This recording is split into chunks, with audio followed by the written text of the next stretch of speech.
శుభములు తెలియజేస్తున్నాము. 184వ స్వార్థ దినోత్సవాన్ని పునస్కరించుకొని ఇదే రోజున సరిగ్గా 1842వ సంవత్సరమున మన భారతదేశానికి, మన తెలుగు రాష్ట్రానికి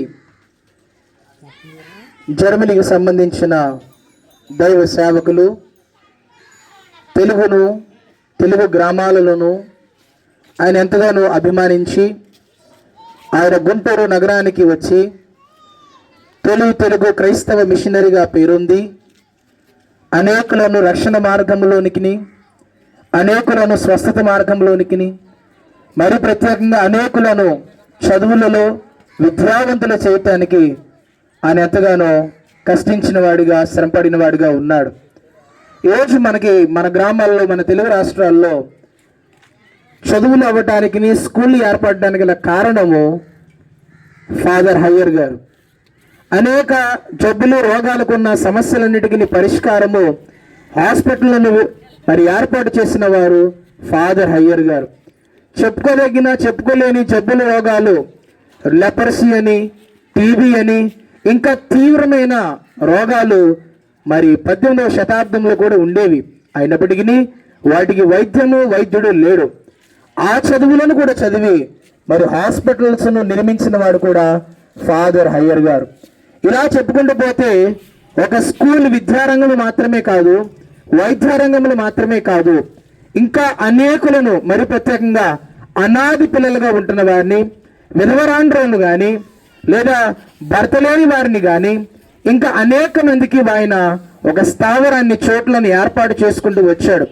అలా గుంటూరు ప్రాంతం నుంచి అలాగే ఏలూరుకు వచ్చి, ఏలూరు నుంచి రాజమండ్రి కూడా వచ్చి సువార్తను అందించిన సందర్భాలు ఉన్నాయి. అలాంటి క్రైస్తవ మిషనరీ ఫాదర్ హయ్యర్ గారు ఈ రోజున 1842వ సంవత్సరమున తన సువార్తను ప్రారంభించారు. అప్పటికి అక్కడ కలెక్టర్ గారు ఉంటున్న స్టాక్స్ అనే ఒక కలెక్టర్ గారు భారతదేశం యొక్క అభివృద్ధి కొరకు, భారత రాష్ట్రం యొక్క అభివృద్ధి కొరకు ఈ తెలుగు రాష్ట్రాలలో మరింత బలం పొందుకునటానికి ఆ గవర్నర్ గారు, లేదా క్షమించండి, కలెక్టర్ గారు ఎంతో ప్రయాసపడి మరి ఫాదర్ హయ్యర్ గారిని సందర్శించి ఆయన ద్వారా ఇదిగో విద్యారంగాన్ని, వైద్యారంగాన్ని, మరీ ప్రత్యేకంగా సోషల్లో సామాజిక అన్యాయత్వాన్ని జరుగుతున్న పరిస్థితుల మధ్య వాటిని కూడా ఆయన దృష్టి సారించడము మనం గమనించాలి. ఈ రోజున ఆంధ్ర సువార్థిక లూథరన్ సంఘము, మా సెయింట్ పాల్స్ లూథరన్ సంఘము ఈ కార్యక్రమాన్ని 184వ సువార్త దినోత్సవ కార్యక్రమాన్ని నిర్వహించడానికి గల కారణం ఏమిటంటే, ఆ రోజు ఆయన ప్రారంభించినది సువార్త, కాలినడకను ప్రారంభించిన సువార్త. ఈరోజు దానినే మేము జ్ఞాపకం చేసుకుని సుమారుగా 184 సంవత్సరాలు గతించగా కూడా ఈ సువార్త వ్యాప్తిలోనికి వస్తూ ఉన్నది. ఆ దినం ఆయన సంఘాన్ని కూడా స్థాపించిన వాడిగా ఉన్నాడు. వైద్యరంగాన్ని, విద్యారంగాన్ని, సామాజిక దృక్పథాలను అంత మాత్రమే విడిచిపెట్టగా సంఘాన్ని స్థాపించిన వాడిగా ఉన్నాడు.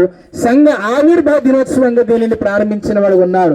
పేద పిల్లలను, పేదవారిని, దిక్కులేని వారిని ఈ రోజు మనము చూస్తున్న ఆ దీన స్థితి ఆ రోజున ఆయనే మొదటగా గ్రహించి వారికి అందరికీ అనేక విషయాలలో అనేక కార్యక్రమాలు, సేవా కార్యక్రమాలైన ఏర్పాటు చేసి పేరుగాంచిన వ్యక్తిగా ఫాదర్ హయ్యర్ గారు ఉన్నారు. ఈ రోజున ఆయనను జ్ఞాపకం చేసుకుని ఈ సువార్త దినాన్ని ఆంధ్ర సువార్థిక లూథరన్ సంఘము ప్రప్రథమమైన తెలుగు రాష్ట్రాలలో ప్రథమ సంఘముగా పిలువబడుతున్న లూథరన్ సంఘము కూడా మరి ఆ సువార్తలో వ్యాప్తిలో పాలి భాగస్థమై మరి మాతో పాటు అనేకులు ఈ సువార్తలో పాల్గొంటూ ఉన్నారు. మీకు అందరికీ కూడా ప్రేమపూర్వకమైన ఆహ్వానాన్ని తెలియజేస్తూ ఉన్నాము. రక్షణ పొందుకోనండి, మారు మనసు పొందండి, పశ్చాత్తాపం పొందండి. దేవుడు మీ కార్యాలు జరిగిస్తాడు. న్యాయాధిపతి అయిన దేవుడు మన మధ్యలో ఉన్నాడు. ఈ లోకంలో నీకు తీర్పు తీర్చేదానికన్నా నీ పరిస్థితులు, నీ క్రియలు, కార్యాలను చూస్తున్న న్యాయాధిపతి అయిన దేవుని దగ్గర నీ కార్యాలను, నీ క్రియలను కనపరుచుకునము, రక్షణ మార్గమును, మారు మనసును పొందుకునము, పరిశుద్ధ బాప్తిజం పొందుకునము, దేవుని సువార్తలో, దేవుని పరిచర్యలో రాయబారముగాను, సేవా దృక్పథం కలిగిన వారిగా మనం ఉందాము.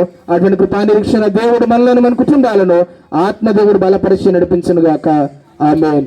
ప్రార్థనలో నడిపించవలసిందిగా మనం చేస్తున్నాం.